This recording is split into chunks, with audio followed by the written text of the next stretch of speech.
Breaking news as the South leader Edwin endorses Peter Obi of the Labour Party. Hello everyone, welcome to Newsport TV. Compliments of the season and wishing us all a lovely and fulfilling 2023.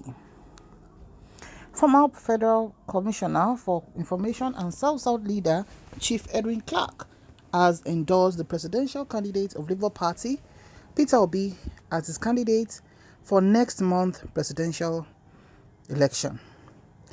Clark, who is at the moment addressing journalists at his Asokoro residence, Abuja, said that with Obi as president of Nigeria, Nigeria will unite and the country will move, and it will also restructure the country. According to Clark, one who must be the next president of the country must be educated and experienced. Just as he said that Southeast should be allowed to produce the next president because the zone has resourced and educated people to govern the country. Clark said, I have since been fully briefed on the successful outcome of the interaction held at that occasion. Amongst other things, I have taken note of the following observations which came out of the meeting. That PANDEF presented the expectations and demands of the peoples of the Niger Delta, comprising infrastructural development, devolution of powers, resource control, effective and inclusive participation in the oil and gas sector, amongst other things, to the presidential candidate.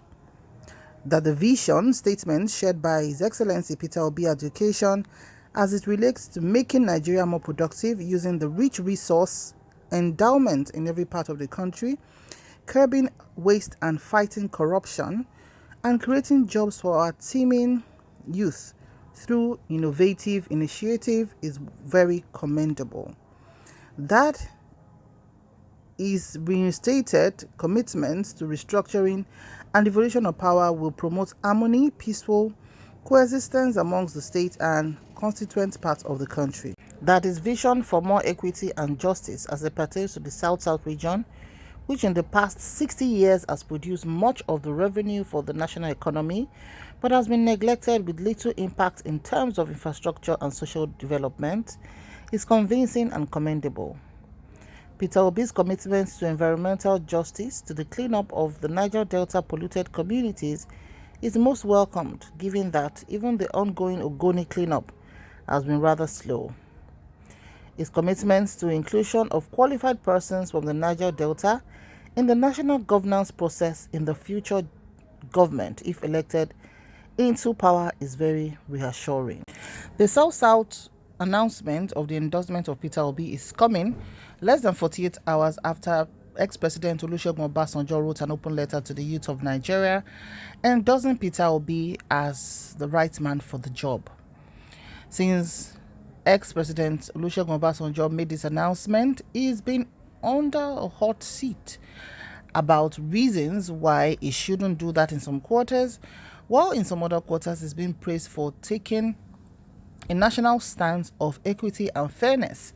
His major point being that the North have had a turn, it's now time for the Southeast to have a turn.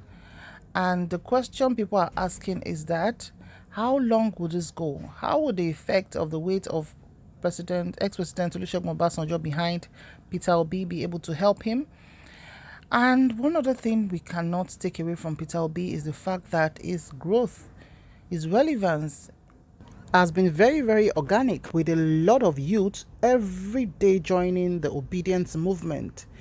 More so, it's not just about him, but about the fact that he represents a kind of fresher face in politics, despite being a governor of Anambra State. Also, people are talking about how he was able to contribute positively to governance in Anambra State, and the fact that he is also a successful trader. He's proud to call himself a trader.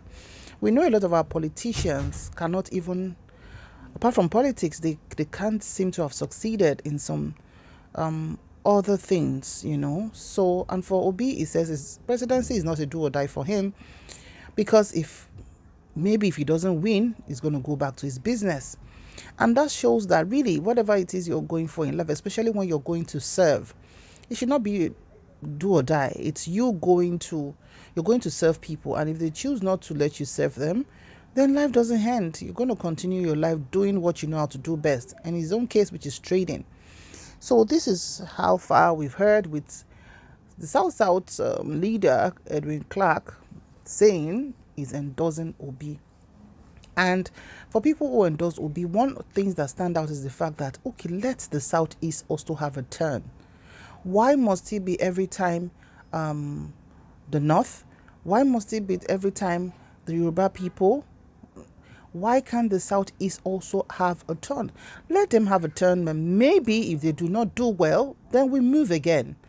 But because we know we run a kind of governance where it's always a sit-tight syndrome of, when I come in, I don't want anybody to take me off. I want to spend second term and try and push for third term, which should never be the case right now, because people's eyes are now very much open, and suffering has made people wiser to say, hunger knows no tribe, hunger knows no religion, insecurity knows no tribe nor religion as well.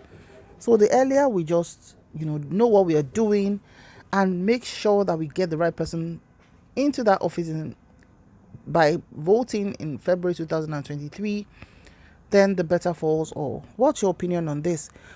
Possibly we are going to have a lot of, should I say, back and forth or clackbacks at Edwin Clark for taking this decision, just the way ex-president Olusegun Obasanjo has been having his own clap back from the presidency, from other people, opposition, and all of that since he endorsed Peter Obi 2 days ago. Thank you very much for watching. Like I always say, may God bless Nigeria. Please drop your comments in the comment section below. I'll see you in the next video. Bye for now.